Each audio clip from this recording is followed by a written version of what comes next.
नीति वचन अध्याय 7। हे मेरे पुत्र, मेरी बातों को माना कर और मेरी आज्ञाओं को अपने मन में रख छोड़। मेरी आज्ञाओं को मान, इससे तू जीवित रहेगा। और मेरी शिक्षा को अपनी आँख की पुतली जान। उनको अपनी उंगलियों में बांध और अपने हृदय की पट्टिया पर लिख ले। बुद्धि से कह, तू मेरी बहन है, और समझ को अपनी साथिन बना। तब तू पराई स्त्री से बचेगा जो चिकनी चुपड़ी बातें बोलती है। मैंने एक दिन अपने घर की खिड़की से अर्थात अपने झरोखे से झांका।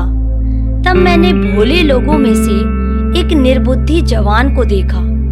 वह उस स्त्री के घर के कोने के पास की सड़क पर चला जाता था और उसने उसके घर का मार्ग लिया। उस समय दिन ढल गया और संध्या काल आ गया था, वरन रात का घोर अंधकार छा गया था। और देखो, उससे एक स्त्री मिली जिसका भेष वेश्या का सा था और वह बड़ी धूर्त थी। वह शांति रहित और चंचल थी और अपने घर में न ठहरती थी। कभी वह सड़क में, कभी चौक में पाई जाती थी और एक एक कोने पर वह बाट जोहती थी।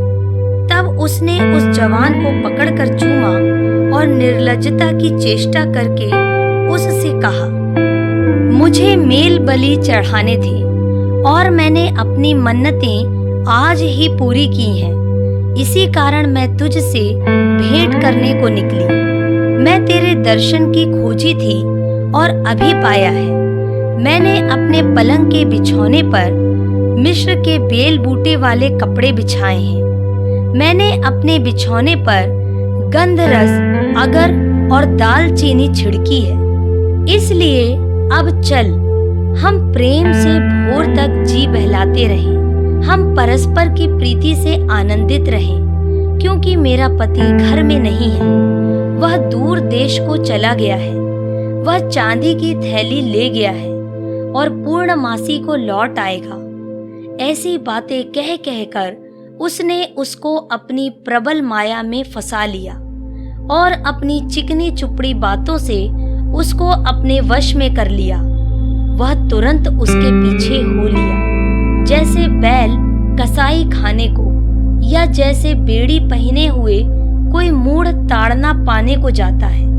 अंत में उस जवान का कलेजा तीर से भेदा जाएगा।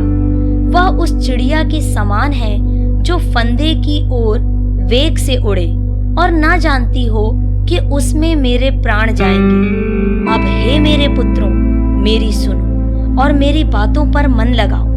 तेरा मन ऐसी स्त्री के मार्ग की ओर ना फिरे और उसकी डगरों में भूल कर ना जाना, क्योंकि बहुत से लोग उसके द्वारा मारे पड़े हैं। उसके घात किए हुओं की एक बड़ी संख्या होगी। उसका घर अधोलोक का मार्ग है, वह मृत्यु के घर में पहुंचाता है।